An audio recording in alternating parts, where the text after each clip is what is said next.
प्रणाम गुरुजी। पूरे देश और दुनिया में हम इस YouTube चैनल के माध्यम से आपका संदेश पहुंचाने के लिए आज भी फिर दोबारा से लोगों के साथ जुड़ेंगे। और एक बात कहना चाहते हैं कि आपको गुरुजी बड़ी खुशी हुई होगी कि पंचगव्य से अब कोरोना जैसी बीमारी का भी इलाज संभव हो गया है और इस पर रिसर्च अनुसंधान शुरू हो चुका है, जिसमें जिस बीमारी का इलाज पूरी दुनिया में नहीं मिला और पूरे देश और दुनिया के लोगों ने हाथ खड़े कर दिए और वैज्ञानिकों ने, डॉक्टरों ने कह दिया कि भाई इसका कोई भी इलाज नहीं है, इस समस्या का कोई समाधान नहीं है, उसमें पंचगव्य पर अब शोध शुरू हो चुका है। तो इस पर आपका क्या कहना है? गौ माता को प्रणाम करते हुए आपका प्रश्न बहुत अच्छा है। देखिए, ये जो शरीर है हमारा, ये 5 तत्वों से बना है। पृथ्वी है, जल है, अग्नि है, वायु है, आकाश है। और इन 5 तत्वों की जो शुद्धि है वो पंचगव्य से है। जैसे जो फोड़ा, फुंसी, खाज, खुजली या चमड़े की विकृति या खुरदरा हो जाना, तो ये सब जब हमारा पृथ्वी तत्व में विकार आता है तब ऐसा होता है। और जैसे रक्त में खराबी आ गई और कुष्ठ आदि रोग हो गए, तो ये जब हमारे जल तत्व में विकृति आती है तब ये बीमारियां होती हैं। जब हमारी जठराग्नि, पाचन तंत्र बिगड़ गया, तो अग्नि तत्व के विकृत होने से ये समस्या पैदा होती है। जैसे नस, नाड़ियाँ, ये जब वायु तत्व विकृत होता है तब इनकी समस्या उत्पन्न होती है। और वाणी का रुक जाना, हकलाना, अवरुद्ध होना, ठीक से नहीं बोल पाना, ये जब आकाश तत्व में जो विकृति हो गई तब हमको ये समस्याएं होती हैं। तो इन 5 को ठीक करने के लिए हमारे यहाँ पंचगव्य है। हमारे पास एक प्रमाण है। हम लोग चोपड़धार में गौ चराने के लिए जा रहे थे और बहुत संकरी पहाड़ी पगडंडियाँ, उन पर हम चल रहे थे। तो आगे आगे हम चल रहे थे, बीच में सैकड़ों गौएँ थी और पीछे हमारे एक शास्त्री जी हैं, मनोज जी, वो चल रहे थे। तो 2 गौएँ आपस में लड़ गई और वो शास्त्री जी उनकी लड़ाई छुड़ाने के चक्कर में बीच में आ गए और वो गिर गए और वहाँ पर एक बहुत बड़ी शिला थी और उस पर गिर गए और उनका पैर लग गया और उनके पैर की हड्डी टूट गई। तो हम बहुत आगे थे, तो जब हमने बहुत समय तक देखा कि शास्त्री जी आए नहीं, तो हम वापस आए। लगभग 1-1.5 घंटे बाद जब हम वहाँ पर पहुँचे तो शास्त्री जी का पैर फूल चुका था और वो पैर को उठा नहीं पा रहे थे। तो हमने कहा, भाई आपको क्या हुआ? बोला, ऐसे मैं गिर गया हूँ। तो फिर हमने कहा कि अब क्या होगा, क्योंकि वहाँ पैदल सड़क का रास्ता नहीं, फिर वहाँ कोई स्वास्थ्य संबंधी कोई सुविधाओं का भी अभाव था और हम अकेले थे, 2 ही लोग थे। अब हम गायों को देखें या शास्त्री जी को उठा करके कहीं 10-15 किलोमीटर दूर जो स्वास्थ्य सेवा उनको दी जा सकती थी, तो हम बहुत ही असमंजस की स्थिति में आ गए। और उसी समय पीछे एक गाय चढ़ते चढ़ते रास्ते से कहीं दूसरी तरफ चली गई थी और वो दौड़ती हुई गाय आई और गाय हमारे पास आई और उसने गोबर कर दिया और उससे भाप निकल रहा था। हमें आज भी वो दृश्य दिखता है। और जैसे ही हमने देखा कि गाय ने हमारे पास आकर के खड़ी हो गई और उसने वो गोबर दिया जिससे भाप निकल रहा था, तो हमारे दिमाग में आया कि क्यों ना हम इस गोबर को इसके शरीर पर लगा दें। और हमने तुरंत उस ताज़े ताज़े गोबर को उठाया और उसको उसके पूरे पैर पर लगा दिया और अपनी धोती फाड़ी और उससे जो है उसको कस करके बांध दिया। और उसके बाद हम चर्चा करने लगे। तो लगभग आधा घंटा या पौन घंटा हम वहाँ पर रहे, तो उसका पैर भी सूज गया और उसका दर्द भी ठीक हो गया। और उसके बाद वो हमारे साथ गायों को चराने के लिए गया और कहीं दिखाना भी नहीं पड़ा और ठीक हो गया। तो देखिए इतना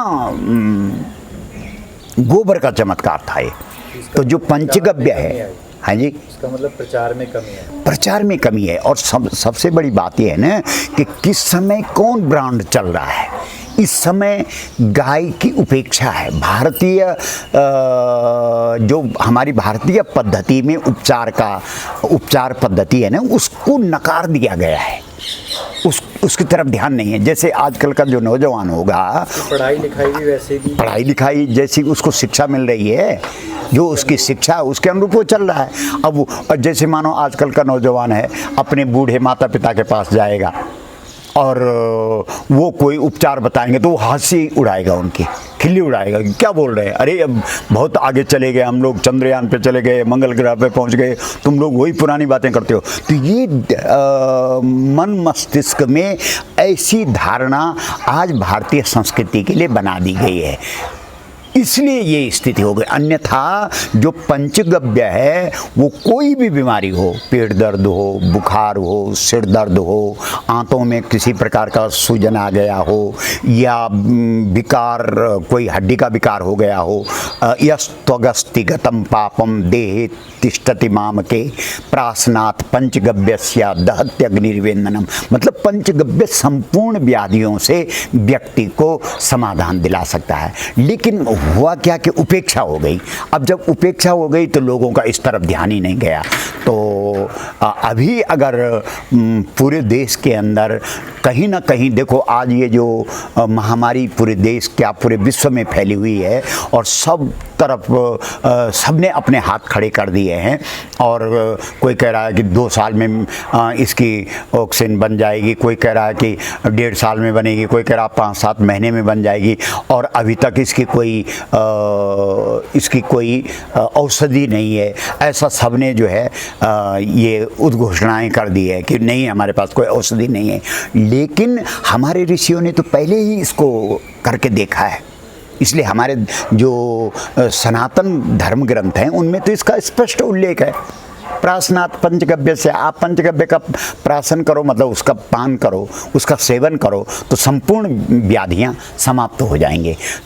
और हमारे यहाँ जो 5 है, जैसे पंच भौतिक शरीर है, पंचगव्य उसका समाधान है, पंच तत्व है, पंचदेव उपासना है। देखो पंचदेव उपासना है, जैसे गोबर से संबंधित गणेश उपासना है, और जो जल तत्व है शिव उपासना है, गौमूत्र से संबंधित शिव उपासना है, और जो घी है, घृत है, अग्नि तत्व है, तो वो सूर्य उपासना है, और जो वायु तत्व है उसके लिए भगवती जगदम्बा दुर्गा की उपासना है, और जो आकाश तत्व है उसके लिए विष्णु की उपासना है। तो हमारे यहाँ पंचगव्य संपूर्ण व्याधियों की औषधि है। पंचभौतिक शरीर, पंचदेव उपासना और पंचगावः समुत्पन्ना। देखो इसलिए गाय भी 5, जब समुद्र मंथन हुआ तो वहाँ से 5 गाय निकली, सुशीला, सुरभि, बहुला, ये सब नंदा, भद्रा। तो ये इन सब का भी पंचगव्य से ही संबंध है।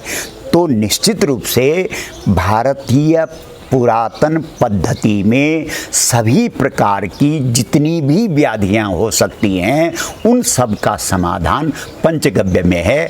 और अगर आज भारत सरकार ने इस बारे में अनुमति दी है और उस पर जो है अनुसंधान हो रहा है और उसको निरीक्षण हो रहा है, प्रयोग हो रहा है, उसका ट्रायल लिया जा रहा है, तो कहीं ना कहीं ये बहुत अच्छी बात है कि गया है, ध्यान गया है, उस तरफ गया है। और हमें पूर्ण विश्वास है कि जैसे ही जो प्रयोग हो रहे हैं, हमारी बात भी हुई है उन लोगों से जिन लोगों ने इस पहल को किया है, जिन्होंने इस मुद्दे को उठाया है, और विस्तार से हमारी बातचीत हुई है। तो उन लोगों ने कहा कि शीघ्र इसकी जो इसका परीक्षण हो रहा है, जो इसका प्रयोग हो रहा है, उसका परिणाम सामने आएगा और संपूर्ण विश्व में गौ माता की महिमा को लोग समझेंगे। और जो हमारे शास्त्रों ने गावो विश्वस्य मातरः कहा है, वो बात साक्षात परिलक्षित होगी, दिखाई देगी। इसलिए पंचगव्य ही समाधान है। पंच भौतिक शरीर में आने वाली संपूर्ण व्याधियों का समाधान केवल पंचगव्य है। गुरुजी, आपके तरंगे जैसे विकिरणें इतनी ज़्यादा तरंगे जो हमारे शरीर के लिए सही नहीं है, तो अब तो गोबर की चिप भी आ रही है। हाँ बिल्कुल। अभी तो कई लोगों ने जो है अपने जो मोबाइल्स हैं उनके पीछे गोबर की चिप लगा दी है। और आप प्रयोग करके देखो, आप गोबर की चिप लगा दो तो ये जो विकिरणें हैं ये फिर अपना जो कुप्रभाव है वो नहीं डाल पाती हैं। और हम तो कई बार इस बात को बताते हैं कि इसके तो प्रमाण हैं इस देश के अंदर। एक दिन हम देख रहे थे कि जो राष्ट्रीय चैनल है वो बता रहे थे कि पाकिस्तान के परमाणु बम का तोड़ हमारे पास भारतीय नस्ल की गायों का गोबर है। ये राष्ट्रीय चैनल बता रहे थे। तो अभिप्राय ये है कि दृष्टि गई है, लेकिन आज का जो भौतिकवादी समाज है वो इसको स्वीकार करने में बहुत आनाकानी कर रहा है। और जब समाज स्वीकार न करे तब कोई बात, और जो राज सत्ता होती है वो तो उसी बात को लाती नहीं जिसको समाज स्वीकार करे, क्योंकि उनको तो वहाँ अपना लाभ देखना पड़ता है। तो निश्चित रूप से ये जो पंचगव्य है ये भारत की एक बहुत बड़ी देन है संपूर्ण विश्व को। और विश्व अगर इस बात को स्वीकार कर ले तो वह इन जो समस्याएं हैं, जो व्याधियां हैं, उनसे समाधान मिल सकता है। बहुत बहुत धन्यवाद। ठीक है माँ।